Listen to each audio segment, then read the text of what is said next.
L'énergie, c'est l'un des secteurs clés pour agir sur le changement climatique, notamment dans une politique qui affiche un objectif de neutralité carbone d'ici 2050, parce que les énergies, qu'elles soient fossiles, renouvelables ou nucléaires, ont une influence majeure sur notre climat, soit en accentuant le réchauffement, soit en permettant de lutter contre le dérèglement climatique. Et en France, le débat fait rage, divisant toutes les familles politiques, concernant la politique énergétique à mener. En particulier, la place que les énergies renouvelables et nucléaires doivent avoir dans ces politiques, alors que nous savons qu'il y a urgence à ne plus dépendre des énergies fossiles. Emmanuel Macron, le président de la République, a tranché et prévoit la construction de 6 nouveaux réacteurs nucléaires. Un projet de loi relatif à l'accélération des procédures liées à la construction de nouvelles installations nucléaires à proximité de sites nucléaires existants et au fonctionnement des installations existantes est étudié par les parlementaires et réveille les incertitudes, les craintes, les questionnements qui entourent les filières de l'énergie. Pour en parler, nous recevons Ludovic Torbet et Stéphane Lambert, auteurs de L'avenir de l'énergie aux éditions Flammarion, un livre de vulgarisation pour comprendre les enjeux des débats sur l'avenir de l'énergie en France.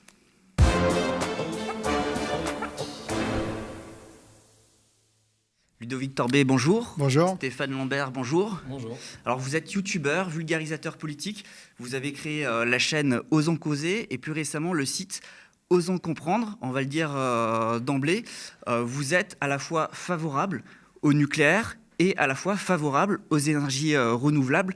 Pour vous, la priorité, c'est de sortir au plus vite de la dépendance aux énergies fossiles. Vous voulez un mix énergétique bas carbone avec les énergies renouvelables et nucléaires, quitte à prendre le risque nucléaire, justement, pour appuyer votre démonstration. Vous vous basez notamment sur les rapports RTE pour réseau de transport d'électricité. Alors, j'ai vu dans une vidéo où on vous voit, vous en particulier, parce qu'on vous connaît un peu plus, parce que vous incarnez les vidéos de votre site et de votre chaîne YouTube. Vous les coécrivez. Il y a des vidéos avec Steph, attention. C'est vrai, sur On comprendre. Et bon, voilà, vous êtes plusieurs plumes.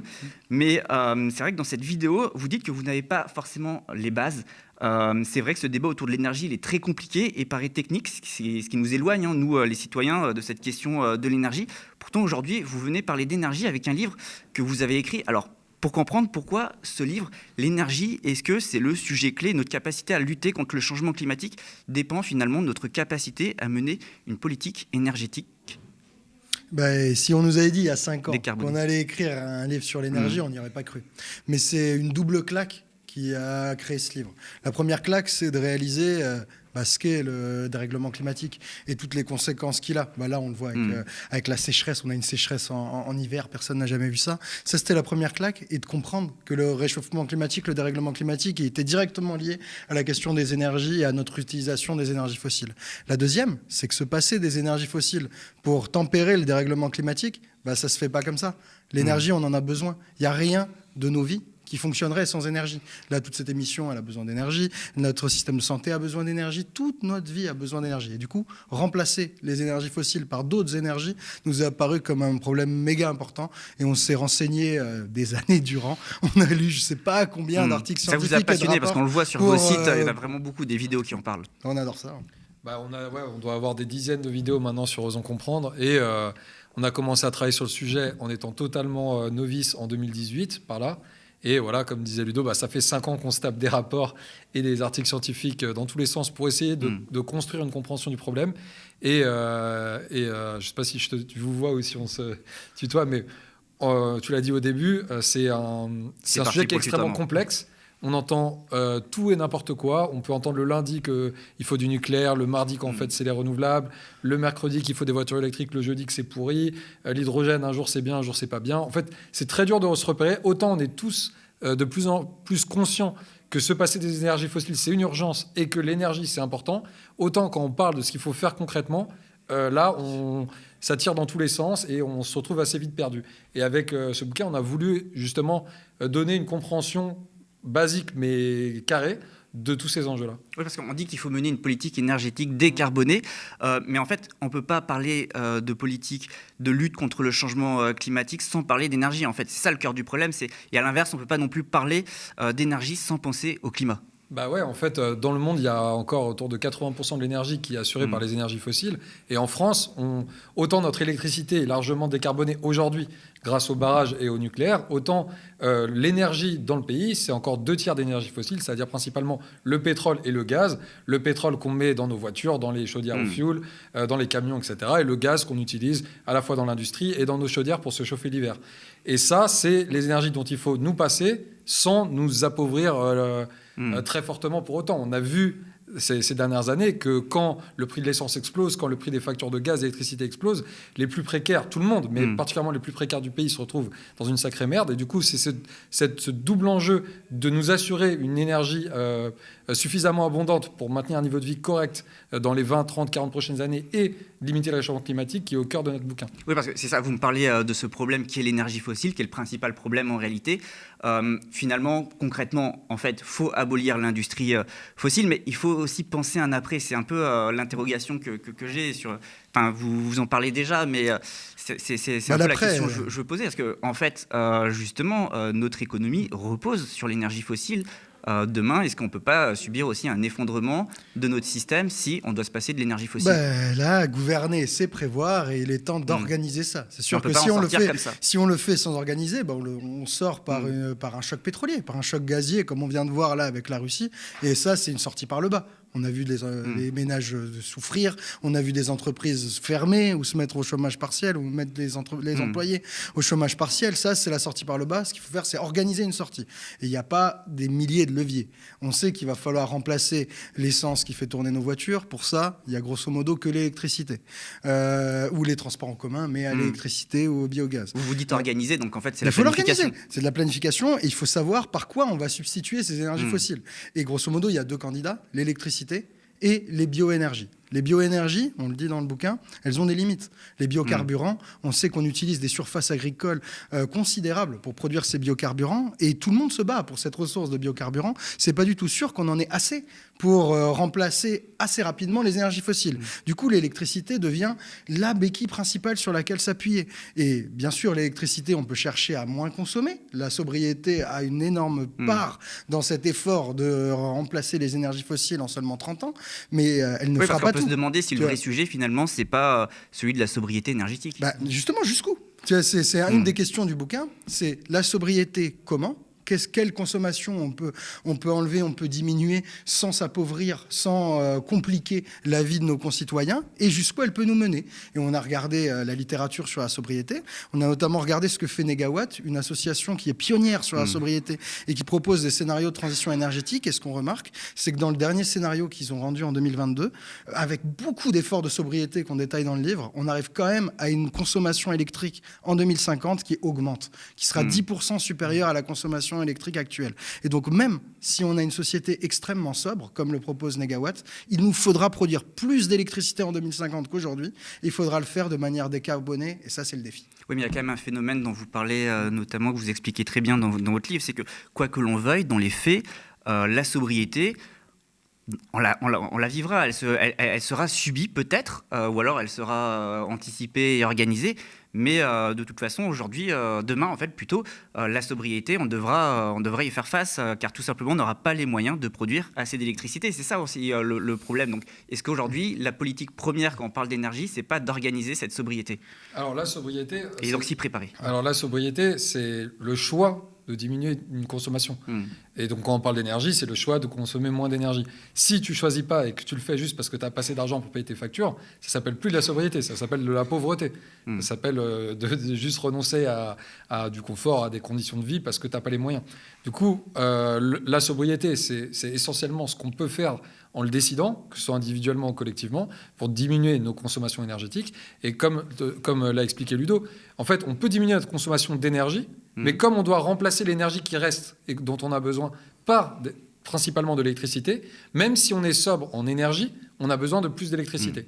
Et là, le problème auquel on arrive dans le bouquin, et qui nous a animés largement ces dernières années, c'est que d'un côté, même si on est sobre, on va avoir besoin de plus d'électricité. Et de l'autre côté, en France, une grande partie de notre électricité aujourd'hui, c'est les centrales nucléaires. Elles ont été construites très rapidement dans les années 80-90. Du coup, peu importe qu'on les arrête à 50 ans, voire à 60 ans, il y a un moment dans les 20-30 prochaines années où on va perdre quasiment toute notre production actuelle d'électricité qu'on va devoir reconstruire de zéro.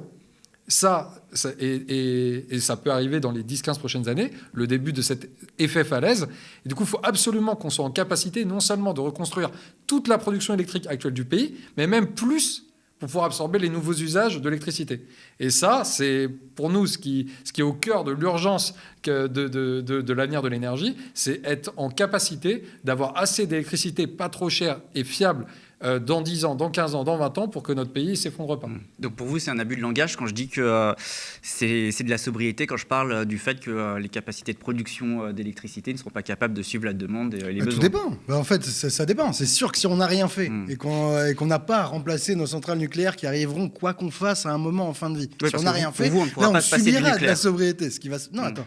Nous, on ne dit pas qu'on ne peut pas se passer. On dit que notre pays est face à un choix. Reconstruire l'intégralité de notre système électrique et même plus, parce qu'on va remplacer les fossiles dans le transport, etc. Ce défi-là, on a plusieurs outils pour le relever. Il y a les énergies renouvelables et les nouvelles centrales nucléaires. Nous, ce qu'on dit, c'est que le pays doit choisir en conscience et doit choisir vite. Parce que comme les centrales vont fermer rapidement tout ensemble, si on n'anticipe pas cette falaise et cette fermeture des centrales nucléaires, là, on va dans une sobriété subie ou l'importation des centrales à charbon ou à gaz qu'auront fait nos voisins. Et du coup, ce choix entre 100% renouvelable ou renouvelable plus nucléaire, il faut le prendre en conscience. Et selon nous, c'est tellement risqué d'avoir un pays qui, en 2050, n'a pas réussi à reconstruire son système électrique à la bonne échelle et de manière décarbonée. C'est risqué pour le climat, parce que si c'est pas décarboné, on va continuer le gaz et c'est le climat et c'est la planète entière qui va trinquer. Et c'est risqué pour les factures, parce que si on n'a pas une électricité abondante et bien prévue, bien planifiée en 2050, qu'est-ce qui va se passer ? Comme on a vu en 2022, les factures qui augmentent. Et là, si tu as ta facture qui augmente, est-ce que tu vas vouloir remplacer ta chaudière au fioul ? Est-ce que tu vas vouloir remplacer de l'essence de tes voitures ? Pas sûr, parce que l'électricité sera trop chère et les pauvres vont trinquer et les entreprises vont trinquer. Comment tu veux faire la réindustrialisation du pays si tu n'as pas une électricité abondante, décarbonée et pas chère ? Tu n'y arriveras pas. Et du coup, nous, c'est ce défi-là qu'on juge tellement important qu'on pense plus facile à relever si, en plus, on construit des nouvelles centrales nucléaires. Mais dans le livre, on donne plein d'arguments, on n'est pas là pour convaincre. Nous, on est là pour donner aux gens des moyens de se repérer. Chaque élément qu'on donne est sourcé, factuel. Tout le monde peut aller plus loin dans les encadrés, dans les sources qu'il y a en fin de chapitre, et chacun peut se faire son avis. Et à la fin, on met un petit tableau synoptique pour que les gens puissent se repérer, et on donne notre avis à nous. Notre avis à nous, c'est que c'est moins risqué de construire de nouvelles centrales nucléaires, mais chacun est libre d'avoir un autre avis, et on sera ravis d'en discuter. Mais pas seulement les centrales nucléaires, parce que ce que vous dites, c'est que pour planifier cette sortie des énergies fossiles, ça passe par le développement du renouvelable et du nucléaire, mais finalement, il s'agit de diversifier nos sources d'énergie. Alors, en gros, c'est simple. C'est ça l'impératif, c'est de diversifier aussi. C'est d'être en capacité d'avoir assez d'électricité dans les 10, 15, 20, 30 prochaines années. Le principal problème avec le pari du 100% renouvelable, c'est d'une part qu'on n'est toujours pas sûr aujourd'hui de savoir gérer réellement l'intermittence de leur production. Là maintenant ça commence à être quelque chose de connu. Quand il n'y a pas de soleil et pas de vent, les éoliennes et les panneaux solaires produisent très peu, et du coup il y a plein de leviers qui existent pour essayer de compenser cette variation très forte de la production de ces énergies-là. Mais il y a certains moments, quand ça dure longtemps, quand c'est en hiver, quand la consommation est très haute et qu'il y a très peu de vent pendant 1 semaine, 2 semaines, où les solutions techniques pour pouvoir produire de l'électricité stockée à ce moment-là sont encore incertaines, très chères et avec une grande incertitude. Et du coup, nous, on pense que c'est un des arguments principaux qui justifie notre idée que si on a aussi du nouveau nucléaire, qui est une électricité qu'on appelle pilotable, qui fonctionne en continu, ça rend le problème de gérer l'intermittence des énergies renouvelables qu'on a besoin d'installer aussi massivement. Oui, parce que vous dites que le nucléaire ne suffira pas. Parce que le nucléaire ne suffira pas, et ça, c'est pas nous qui le disons, c'est les industriels de la filière nucléaire aujourd'hui qui le disent eux-mêmes et qui l'ont dit dans le rapport RTE. Ils ont dit, nous, on peut aller peut-être jusqu'à 50% de la future électricité dont on aura besoin en nucléaire, mais on ne pourra pas aller au-delà. Donc, c'est-à-dire que même les gens qui sont de l'industrie nucléaire nous disent qu'on aura besoin de minimum 50% d'énergie renouvelable d'ici 30 ans. Ça veut dire installer énormément d'éoliennes et de panneaux solaires. Même avec des nouvelles centrales nucléaires, le rythme d'installation est rapide. Du coup, en fait, nous, notre opinion, c'est que le problème est tellement crucial et on peut tellement pas se rater qu'il faut qu'on fasse feu de tout bois et qu'on installe le maximum possible d'éoliennes, de panneaux solaires et qu'on construise des centrales nucléaires qu'on a en capacité de construire. Oui, mais il y a quand même un problème de calendrier là, puisqu'on n'est pas forcément dans le même temps de l'urgence climatique, vu les délais de construction des réacteurs. On ne peut pas attendre 15 ans la construction d'un nouvel EPR. Alors ça, c'est un argument qui est assez rigolo, parce que si tu es dans un pays qui a des centrales à gaz et au charbon, et qui éclate le climat, et là, tu veux les remplacer par une autre énergie bas carbone, bah là, tu peux te poser la question, qu'est-ce qui est le plus rapide à construire, les centrales nucléaires, une éolienne, etc. Parce que toutes les années où tu ne l'as pas fait, bah, tu as des centrales à charbon et à gaz qui tournent. En France, ce n'est pas ça la situation. En France, on a une électricité très largement déjà décarbonée, et du coup, il faut juste qu'on s'assure que quand on va fermer nos anciennes centrales, on a des nouveaux moyens de production. Oui, mais là, les 6 EPR, par exemple, qui sont annoncés par le président de la République, c'est pas pour demain. C'est pas pour demain, mais comme la fermeture des centrales nucléaires n'est pas pour demain, toute la question, c'est d'avoir un calendrier qui matche. C'est que si on rate le coche de la fermeture de nos centrales nucléaires actuelles, si au moment où on les ferme toutes, on n'a pas mis assez de panneaux solaires, pas mis assez d'éoliennes ou pas construit de nouvelles centrales nucléaires, là, on va rater. Là, on va rater. On va devoir importer l'électricité très chère de nos voisins ou continuer à détruire le climat avec nos centrales à gaz. Mais du coup, l'urgence pour aujourd'hui, c'est quand même du coup le renouvelable. Je pense que là-dessus, on se retrouve. Et du coup, la question que j'ai envie de vous poser, c'est tout cet argent qui est investi aujourd'hui dans le nucléaire et qui sera investi demain, si par exemple, parce qu'on parle aussi en plus des 6 EPR de potentiellement 8 autres, sera investi demain dans le nucléaire, c'est de l'argent qui n'est pas investi dans le renouvelable. On peut se demander si c'est pas un gâchis non plus financier. Alors ça, c'est intéressant, parce qu'en fait, ce que nous dit RTE, c'est que c'est beaucoup moins cher un système où on investit de l'argent dans les renouvelables et dans des nouvelles centrales nucléaires qu'un système où on investit que dans les énergies renouvelables. Pourquoi ? Parce que ça, c'est un truc très, très, très important à comprendre. La production d'électricité par les énergies renouvelables, le solaire et l'éolien aujourd'hui, elle est moins chère qu'une nouvelle centrale nucléaire, au niveau d'une centrale. Ça coûte moins cher de produire 1 kWh avec une nouvelle éolienne qu'avec une nouvelle centrale nucléaire. Par contre, pour gérer l'intermittence de la production renouvelable, c'est-à-dire avoir du stockage sous forme de batterie, sous forme d'hydrogène, avoir toutes les interconnexions, etc., toutes ces surcoûts qui vont avec un système 100% renouvelable, ils font qu'au total, quand on regarde au niveau d'un pays, c'est plus cher d'avoir que du 100% renouvelable que d'avoir du nucléaire. Et c'est pas mal plus cher. C'est facilement 10, 12 milliards de plus chaque année. Et du coup, le fait d'investir dans les deux solutions qu'on a, ça permet de réduire le coût total de notre système énergétique et électrique en particulier. Donc, ça permet d'avoir une électricité moins chère et du coup de pouvoir décarboner plus facilement les autres secteurs parce que l'électricité est moins chère et du coup de réussir plus facilement la transition énergétique qu'on a besoin de faire. Vous me parlez justement du fait que les énergies renouvelables ne peuvent pas fonctionner à temps plein. En gros, ça dépend aussi du soleil, ça dépend du vent, etc. Mais demain, et c'est déjà le cas aujourd'hui avec le nucléaire, les centrales nucléaires sont aussi sujettes au climat, par exemple.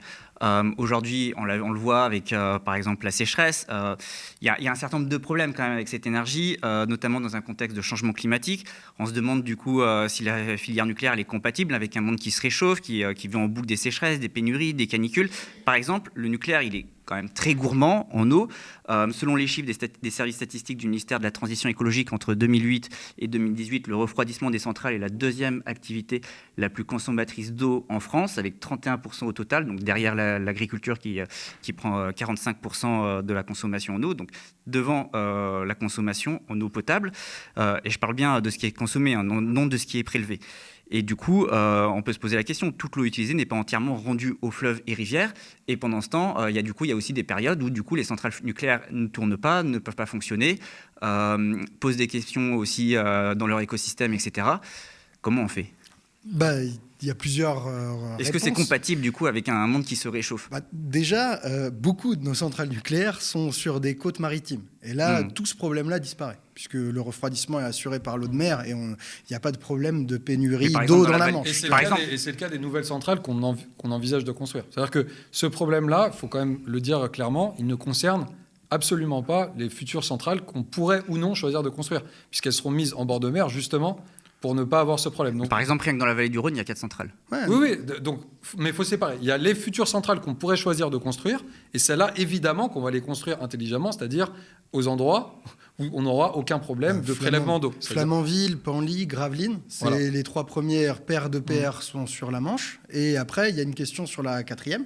Là, ils envisagent Tricastin qui est sur le Rhône, qui est dans le Rhône, ou Bugey qui est un affluent du Rhône. Et si on rajoute 8 réacteurs en plus, on pense aussi encore une fois au Rhône. Tout ça, c'est des questions anticipées par RTE, le gestionnaire de réseau. Parce que c'est lui que ça embête si jamais les centrales nucléaires doivent arrêter de produire parce qu'elles réchauffent trop l'eau. Et ça, les spectateurs doivent bien le comprendre. Ce qui fait qu'on arrête les centrales nucléaires, c'est pas qu'il y a plus d'eau. C'est que quand une centrale nucléaire prend de l'eau pour se refroidir, elle réchauffe l'eau qu'elle rejette en aval. Et ça, c'est pour des raisons de biodiversité qui font que l'eau trop réchauffée en aval de fleuve peut dérégler le fonctionnement des algues et des poissons. C'est pour ça qu'on arrête les centrales nucléaires. Et du coup, RTE a aucune envie qu'il y ait un arrêt non anticipé de ces centrales nucléaires. Sinon, RTE ne sait pas comment fournir l'électricité à notre pays. Et du coup, ils sont allés voir Météo France et ils ont demandé à Météo France de faire 2 modèles climatiques de quel sera le climat de la France en 2050 et quelle sera la pluviométrie et le débit des fleuves en 2050. Il y en a un, c'est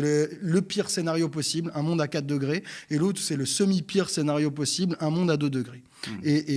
Quand on regarde les prévisions de débit de fleuve et d'arrêt de fonctionnement des centrales nucléaires actuelles que prévoit RTE en 2050, elles seront pas en fonctionnement, mais c'est juste pour avoir un modèle, tu te rends compte qu'elles perdent quasiment rien.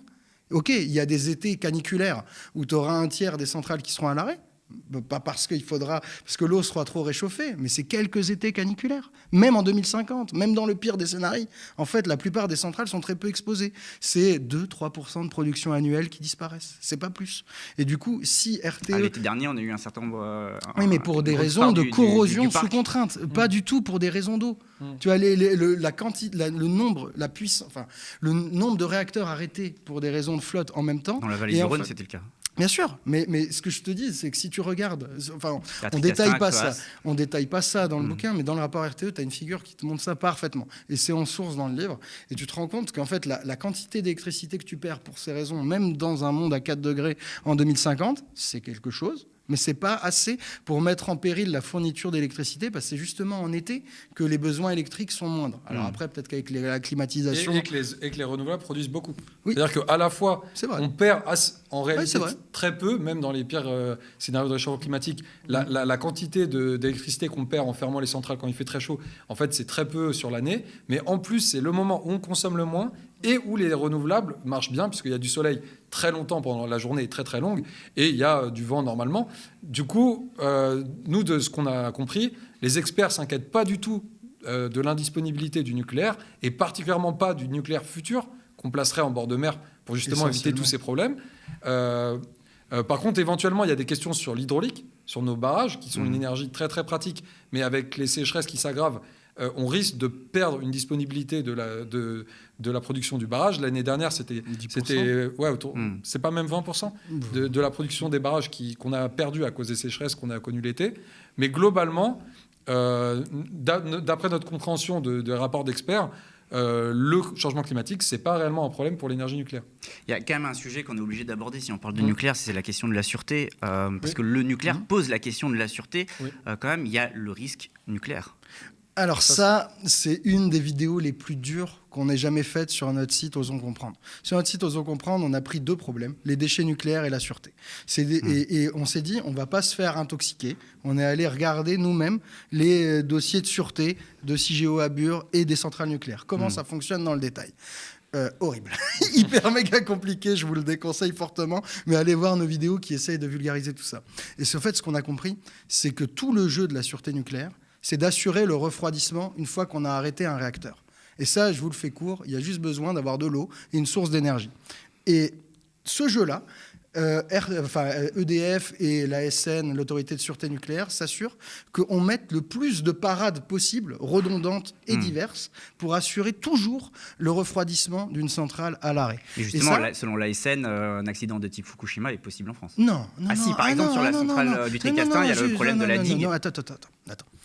L'accident de type Fukushima, c'est l'exploitant japonais qui n'a pas installé de digue alors que son autorité de sûreté lui recommandait. Ça a fait que le tsunami créé par un tremblement de terre a submergé la centrale de Fukushima. Mais attends, ce que dit l'autorité de sûreté nucléaire, c'est que, par exemple, la digue du Tricastin peut tout à fait céder en cas de séisme supérieur à 4. Admettons que ça cède. Et donc créer un scénario Fukushima. Là, il faut bien comprendre que même une fois que la digue a cédé, ce qui a fait qu'il y a eu une explosion des réacteurs de Fukushima et une dispersion de radioactivité, c'est un seul truc. C'est que dans les réacteurs japonais de cet exploitant, parce qu'il y a plusieurs exploitants au Japon, ils n'avaient pas installé des recombineurs d'hydrogène à l'intérieur du réacteur. C'est technique, ça a l'air chiant, mais l'Agence internationale de l'énergie atomique, depuis l'accident de Tchernobyl, ils étaient au courant qu'un cœur en fusion, ça dégage de l'hydrogène, et ils recommandaient à tous les exploitants nucléaires de mettre des espèces de boîtes pour capter l'hydrogène qui se dégage et empêcher que cet hydrogène explose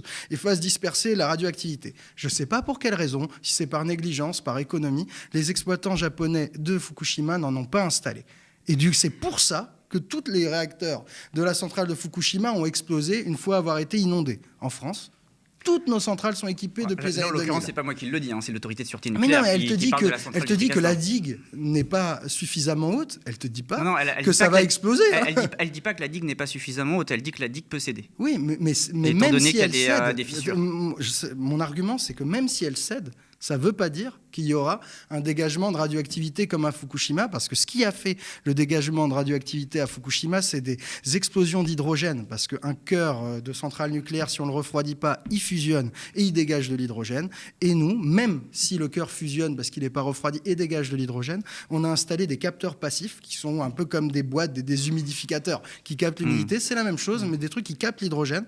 Et du coup, l'hydrogène ne se concentre pas assez et ne peut pas exploser. Et c'est ça qui s'est passé à Fukushima. Du coup, même si la digue de Tricastin cède, ça ne veut pas dire qu'il y aura des dispersions de radioactivité. Et ça, c'est technique. Je sais, c'est horrible. C'est hyper technique. Imagine, t'es un citoyen, tu dois comprendre ça. Nous, on était dans cette position. Horrible. C'est ce qu'on disait tout à l'heure. Le problème, c'est que le débat aussi autour du nucléaire, et de façon générale, pas que du nucléaire, mais de l'énergie, il est très technique. Il est très technique et ça encourage aussi un peu l'opacité qui semble quand même endémique dans cette filière. Alors si je peux compléter et rebondir sur ce que tu dis, je pense qu'il y a quand même deux choses qui sont importantes à noter pour la France. C'est d'une part, on est un des pays qui a l'autorité de sûreté du nucléaire la plus indépendante de l'exploitant nucléaire et du pouvoir politique, et elle est reconnue, la SN et son bras de l'IRSN, comme une des instances les plus fortes dans le monde pour contrôler la sûreté du nucléaire. Ça veut pas, donc c'est plutôt bien, c'est quelque chose à préserver, à encourager, et quelqu'un d'écolo et de gauche devrait, en tout cas au minimum pendant le temps qu'on exploite les centrales nucléaires, être très content et essayer de renforcer ces autorités-là. Même si le gouvernement veut fusionner voilà, alors ça, ils viennent de perdre, mais tu as raison. Oui, mais il peut y avoir une seconde. Effectivement. Et après, le deuxième aspect, c'est que même si les ingénieurs exploitants des centrales font de leur mieux, même si on prévoit 1 milliard de parades, même si en France, la sûreté de nos centrales est largement au-dessus de ce qui était le cas à Fukushima, ça ne veut pas dire que nous, on dit qu'un accident nucléaire n'est pas possible. Un accident nucléaire grave reste toujours possible. Tout le jeu des exploitants, c'est de le ramener le plus proche possible de zéro, mais le risque absolument zéro n'existe pas, que ce soit dans le nucléaire ou dans toutes les industries. Il y a plus de conséquences dans le nucléaire que dans d'autres industries, donc c'est particulièrement important. Mais du coup, nous, tout le jeu du livre, et c'est pour ça qu'on dit qu'on ne force pas l'avis du lecteur, c'est qu'on présente, on dit, il y a ce risque. Le risque principal, mais c'est compliqué à expliquer quand même aux populations locales, notamment par exemple, je pense aux populations de Fukushima qui aujourd'hui ont connu ce risque et l'ont subi malgré eux. Bien sûr. Nous, ce qu'on dit dans le livre, c'est qu'il y a ce risque-là qu'on peut essayer de ramener le plus proche possible de zéro, et les nouveaux designs de réacteurs qu'on serait amené peut-être à reconstruire, la sûreté a été encore très très très augmentée par rapport au design originel, mais il y a un risque résiduel qui existe, qui n'est pas absolument de zéro. Et du coup, nous, on dit, oui, ce risque-là, on ne va pas prétendre qu'il n'existe pas. On dit juste, il y a ce risque-là, et en face, il y a le risque qu'on prend si on choisit de prendre seulement les renouvelables. Et si dans 20 ans, on n'arrive pas à gérer l'intermittence, si on doit continuer à faire tourner des centrales à charbon qui tuent chaque année des milliers de personnes en Europe, pas avec des accidents, juste en fonctionnement normalement, parce qu'avec la pollution de l'air qu'elles occasionnent, elles tuent des gens, des enfants, des vieillards, etc., et où qu'on se retrouve avec de l'électricité hyper chère qui ne nous permet pas de faire la transition assez rapidement, il y a ce risque-là en face. Et du coup, nous... Donc pas de principe de précaution avec le nucléaire. Nous, on a un principe de précaution de réussir la transition énergétique. Notre principe de précaution, c'est Si on veut garantir d'avoir un avenir pas trop sombre, il faut absolument qu'on arrête de défoncer le climat. Et il faut absolument qu'on ait un minimum d'énergie disponible et pas trop cher pour assurer notre niveau de vie. Et nous, on est prêt à prendre, et on ne force pas le lecteur à le faire, on est prêt à prendre le petit risque nucléaire qu'on veut minimiser le plus possible. On l'assume. On prend ce risque pour éviter au maximum le risque de rater la transition énergétique ou de manquer d'énergie, d'avoir une énergie très chère qui met tous les gens les plus précaires du pays dans la merde. Et en fait, le pays entier. Et c'est bien la conclusion de notre livre. C'est nous, on essaye de vous donner des éléments factuels sur les différents aspects, mais il y a un choix. Et peut-être que vous ne ferez pas le même choix que nous. Si vous pensez que le risque nucléaire, il ne faut absolument pas le prendre, bah vous ne ferez pas le même choix que nous. Mais vous le ferez de manière informée. S'il y a un choix, vous me dites qu'il y a un risque. C'est là aussi où votre livre il est bienvenu et que c'est important qu'on ait ce type de débat et de discussion avec justement de la vulgarisation parce que le sujet est très technique. Mais s'il y a un risque, il faut aussi qu'il y ait la démocratie qui fonctionne, notamment dans les territoires, à l'échelle locale. Le problème aujourd'hui avec l'industrie du nucléaire, c'est qu'on a l'impression que le débat il n'existe pas beaucoup. C'est quand même quelque chose qui engage tellement notre société, quoi. Il faut mener ce type de politique en concertation, avec un débat avec les populations, dans le cadre d'une planification démocratisée. Bon, après, le problème des débats démocratiques et des choix du pays, c'est un problème qu'il n'y ait pas de véritable débat démocratique aujourd'hui sur le nucléaire. On est en 5e République, et la 5e République, elle est ainsi faite qu'il y a plein de choix démocratiques qui sont pris au moment des élections dans l'organisation de la 5e, qui sont décidés une fois pour toutes pour 5 ans, et après, le pays est lock-in dedans. On l'a vu avec la réforme des retraites et c'est aussi vrai des politiques énergétiques. Moi, j'aimerais retourner le débat. C'est que tu te rends compte aussi qu'aujourd'hui, on a des oppositions de fous sur des projets d'énergie renouvelable. Tu vois, les parcs éoliens sont contestés, certains parcs solaires sont contestés, de toute façon, on ne peut pas produire d'énergie sans polluer. Et du coup, il y a beaucoup de mouvements qui contestent tous les projets de transition énergétique. Et la question est... Mais on pourrait poser la même question aux promoteurs des énergies renouvelables. Bien sûr, mais là, on a un problème. Mais c'est aussi la meilleure manière de rater la transition. Ouais. C'est-à-dire que c'est bien d'avoir des débats, et il y en a eu plein. Il y a eu plein de concertations organisées sur CIGEO. C'est pas vrai de dire qu'il n'y a aucune concertation qui a été faite sur le nucléaire en France. Il y en a. On peut toujours se dire qu'il en faudrait plus. On peut toujours proposer de faire des conventions avec sur la le loi nucléaire, actuelle que le gouvernement n'attend pas. Oui, mais quand on regarde aux élections, les partis qui défendent une relance nucléaire, ils ont été très majoritaires dans le pays. Et quand on regarde les sondages, les Français sont très majoritaires à vouloir à la fois, ce qu'on propose dans le bouquin, à la fois du nucléaire et des renouvelables. Et quand on regarde plus que ça, si on regarde les sympathisants France Insoumise et ELV, qui sont les deux partis les plus vocaux contre le nucléaire, on voit qu'il y a maintenant quasiment 50% des sympathisants ELV et FI qui sont pour un mix renouvelable, nucléaire. Ça veut dire qu'au-delà des traditions politiques qui sont fortes et de cette opposition au nucléaire qui existe en France, comme il y a des gens très pro-nucléaires en France, il y a des gens très anti-nucléaires aussi, c'est très polarisant dans le pays, mais on voit que les choses sont en train de bouger. C'est un sujet très clivant. Et que quand on regarde la base, non pas uniquement les cadres, mais les militants, les citoyens de tous les jours, on voit que les lignes bougent fortement et qu'on n'est pas sur ce qui se passait il y a 10 ans. Et moi, je suis très curieux de voir ce qui va se passer dans les prochains mois, dans les prochaines années à l'AFI, à ELV, et de voir si à un moment, les arguments pro-climat de l'utilisation de toutes les énergies qu'on a bas carbone pour assurer la transition énergétique, elles vont peut-être créer des débats, parce que pour le coup, dans ces partis-là, les débats, ils n'existent pas. Ils sont zéro. Il n'y a aucun débat en interne à l'AFI ou à ELV pour se dire qu'est-ce qu'on fait de ce mouvement d'opinion ? En tout cas, est-ce qu'il ne faut pas qu'on repense un petit peu notre ligne politique sur ce sujet ? C'est un débat qui est interdit dans ces partis-là, malheureusement, et on espère que ça va changer. Il y a un dernier aspect quand même que je veux aborder avant de vous laisser, parce que ça me paraît quand même important dans le débat sur l'énergie, notamment, ça implique beaucoup de choses, la question de l'énergie.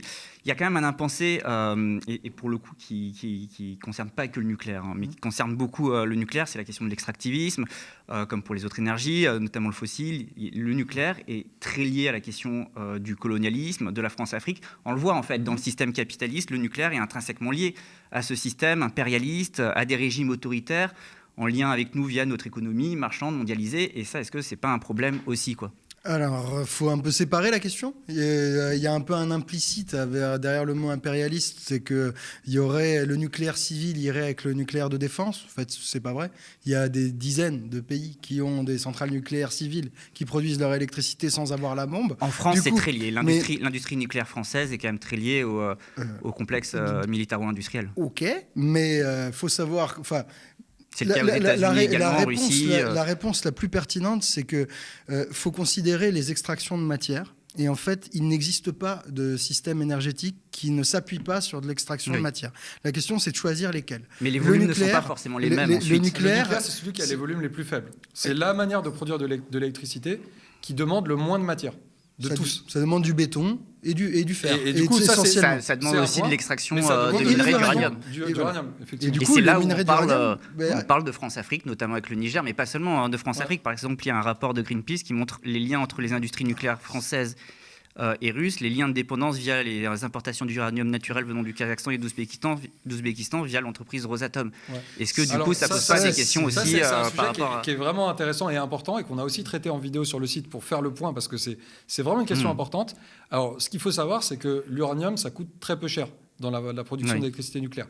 Donc, vous proposez de monter le prix. Donc le prix de l'uranium, en fait, si on le paye 30%, 40% de plus pour l'extraire comme il faut, clean, etc., ça change absolument rien pour le coût du nucléaire.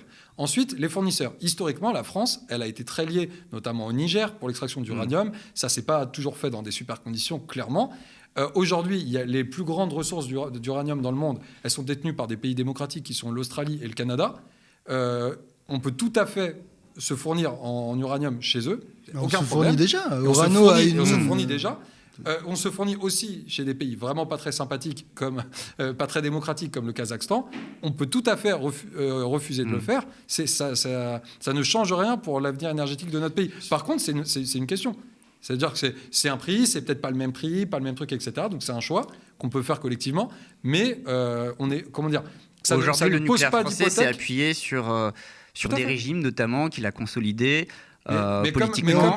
Comme les renouvelables, la souveraineté nationale aussi s'appuient aujourd'hui sur la Chine. 95% des panneaux solaires viennent de Chine.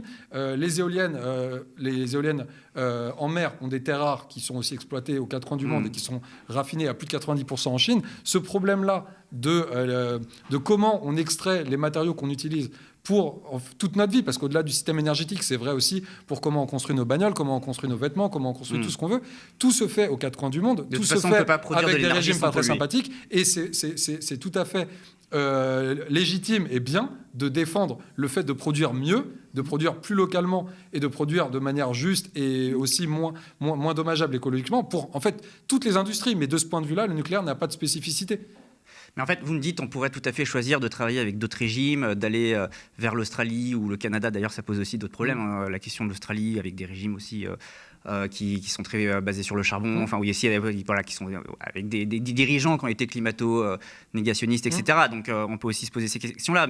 Mais on voit très bien que le fonctionnement de notre société, nos systèmes économiques, n'est pas celui qui fait ces choix-là.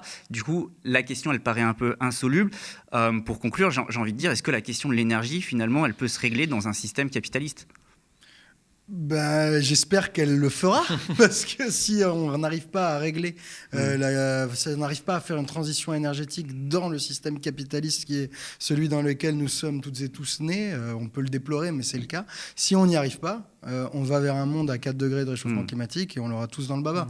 Et nos enfants et nos petits-enfants et ainsi de suite. Du coup, je ne peux que l'espérer très fortement. Et j'ai l'impression qu'en France, on a les outils. On a la culture, on a la culture politique pour réussir une transition énergétique, mais encore faut-il que les gens soient informés et prennent les choix en conscience, et c'est ce qu'on a essayé de faire avec ce bouquin. Je vous remercie Ludovic Torbet, je vous remercie également Stéphane Lambert pour ce débat très riche, très intéressant. Je rappelle que vous avez fondé le site Osons comprendre, que vous avez écrit ce livre, L'avenir de l'énergie aux éditions Flammarion.